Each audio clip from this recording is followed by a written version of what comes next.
Ayan, ang content natin ngayon mga kuya ay siyempre magbigay tayo ng ating sariling opinion about sa ating mga nakaraang administrasyon na kung saan kay Tatay Digong nga, no? So, siyempre sa ngayon talagang nakikita naman natin na yung ibang ating kababayan ay nagbibigay talaga ng reaksyon sa pamumuno ni Tatay Digong or sa panahon ni Tatay Digong, kung ano ang kanilang naramdaman o kung ano yung kanilang masasabi sa pamumuno ni Tatay Digong. So syempre, bago natin pagpatuloy yung ating mga sasabihin, mag-shoutout muna tayo. Shoutout kay John Manlusa. Shoutout kay Mary Jean Kabatingan. Nagpapasupport yan na sa ano siya, sa parting Masbate siya sa PUP Corpus. Shoutout kay Mary Jean Kabatingan. At pakisuportahan yung kanyang Facebook page, no? Mary Jean Kabatingan. And syempre sa ating mga viewers, shoutout po sa inyong lahat at maraming salamat sa inyong pagpapanood sa ating mga video upload. Shoutout kay Francis Cañete. Nasa Skyway tayo actually ngayon mga kaibigan, mga kabayan. Sa Skyway, moving tayo, driving. So, ganun pa man, yun nga ang ating topic ngayon ay magbigay ako ng reaction ko tungkol naman sa pamumuno kay Tatay Digong. Kasi nga yung iba, alam natin na mayroong iba sinasabi binabayaran kaya ganun ang reaction. Pero tayo talagang mula sa puso at mula sa isip at experience, kumbaga magsasalita tayo kung ano yung ating naranasan, naramdaman, nakita, sa actual scenario. So ako, ang masasabi ko kung bakit gusto ko yung sistema ni Tatay Digong kahit na mayroong mga isyong ganun. Yun, happy birthday nga pala kay PRR, no, dating President Duterte.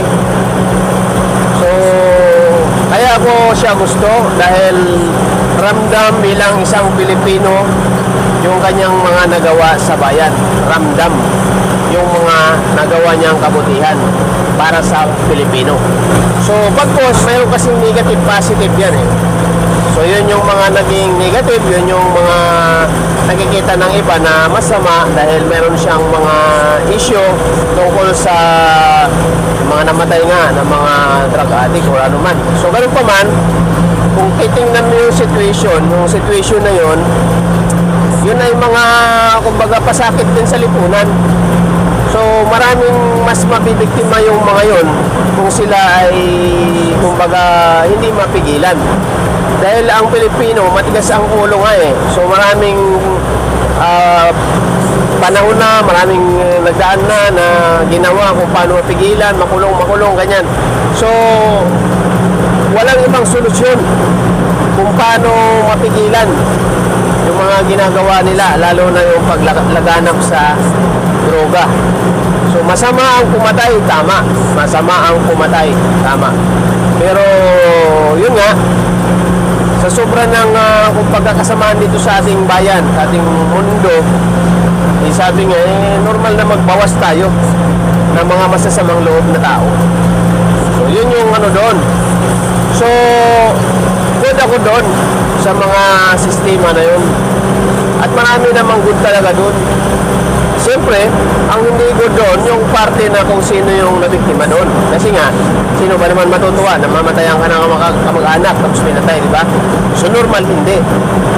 Pero ganun pa man, yun ay isa sa isang sistema para mabawasan yung gumagawa ng kasamaan dito sa ating bayan. Then next, ano pa ba kung bakit minahal siya ng mga kababayan? Isa pa, si Tatay Digong lang ang gumawa na ramdam ng taong bayan. Isipin ninyo, yung lisensya ng driver, 10 taon na. O, sino makikinabang yan? Pilipino. Tayong mga Pilipino. Lisensya ng security guard na dati 2 taon, ngayon naging 5 taon na. O, sinong makikinabang yan? Tayong mga manggagawa. Di ba?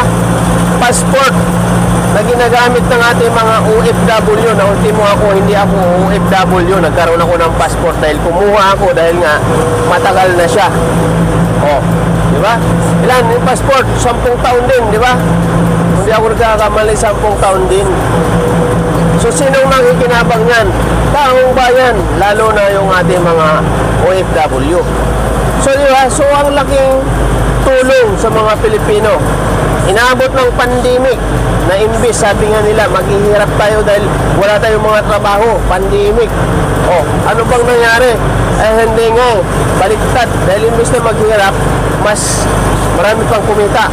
Kaya kahit ng mga tambay na walang trabaho, nagkakaroon dahil nga doon sa ayuda. Ah, di ba? So, yun yung mga situation na kung bakit naramdaman ka ng tao na mahalin ka. Then next, ano pa ba? Ako, panahon ni Tatay Digong, nakabiyahe ako ng Bicol, Ilocos, kung saan-saang lugar. Nakabiyahe ako. Oh, ang nakikita ko, ang gaganda ng mga kalsada, ang lalapat ng mga kalsada. So, hindi ko pa narating yung mga tulay na pinapagawa na magaganda. Di ba? So, marami. Sobrang marami na napapakinabangan ng taong bayan. So, yung isa sa ano doon, napaganda. So, hindi yung puro paganda lang, puro salita, puro ganito, puro paganda ba, puro paganda sa balita. Ito kasi, hindi puro paganda sa balita kasi mismong naranasan ng taong bayan at na pakinabangan. So, yun po yun mga kaibigan, mga kabayan. Opinion ko po yun ha. Opinion ko po yun. So, bilang isang Pilipino, lahat tayo, kaya nga tayo nagre-react eh. Kaya nga nagrarally yung iba eh. Kasi nga, mayroon silang sariling opinion. Maliban doon sa tinatawag na mayroon kasi mga nagrarally na sinasabi na binabayaran. Maliban doon. Pero yung taong mga nakikipaglaban is mayroong mga sariling opinion yan based sa kanilang karanasan at kalaman at actual situation na napansin, nakita. Diba? Kasi mayroon din mga nagsasabi lang din, kaya lang based lang din doon sa nagsabi sa kanya. So hindi legit. Kailangan yung sarili mong opinion, sarili mong naramdaman, sarili mong nakita, sarili mong na-obserbahan at sarili mong na-encounter or naranasan. O kayo ba? O, tanong ko sa mga driver. O, di ba? Hindi nyo ba napapakinabangan yung 10 taong lisensya? O, sa mga security guard, hindi nyo ba napapakinabangan yung 5 years na security license? O, di ba? O, ano pa? Ano pa, di ba? Passport. O, hindi nyo ba napakinabangan mga OFW na 10 years na ang passport, di ba? O mga pulis, di ba? Mga pulis, hindi nyo ba napakinabangan ang dobling tinaas ng sahod ninyo? Pati mga army, sundalo, di ba? Mga tropa. So, lahat na kinabang. Lahat na kinabang. Kaya, siyempre, yun yung situation na, kumbaga, maramdaman mo talaga, naramdaman mo siya, yung pamumuno niya. Yun yun, mga kapatid, mga kaibigan. Kaya, sa mga negatibong pag-iisip, ay talagang hindi ganun ang opinion niya. Kasi nga, negative ang pag-iisip niya, puro negative. Mayroon akong mga nababasa sa comment sa Facebook, mga negative. Huwag think negative. Dapat think positive. Ganun. So sa mga politiko, wala tayong pakialam dyan kung saan sila. Kasi nga, siyempre may mga iba dyan, sumasabay na lang din sa agos kahit nakalaban. Kasi nga, siyempre politics yan eh. Pero tayong taong bayan ang kailangan mag-obserba. Hindi sila yung natin.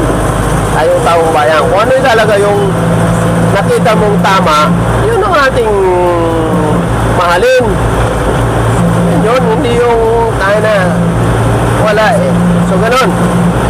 Yun ang aking opinion, mga kababayan. Sa mga ka-5 na natin dyan, open tayong magbigay ng opinion.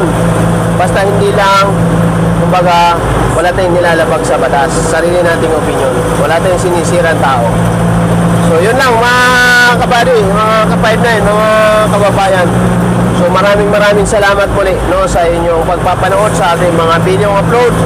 At syempre, sa mga nag-share, likes at sa ating Facebook at siyempre sa ating YouTube channel, Kuya Isko Official and Guwapong Biyahero TV. Maraming salamat po. Thank you very much po. Mabuhay ang lahat. Oras na inyong kailangan para sa mga ka-59, ibabahagi ang kaalaman upang maiwasan ng kapahamakan. Samahan na natin si Guwapong Biyahero.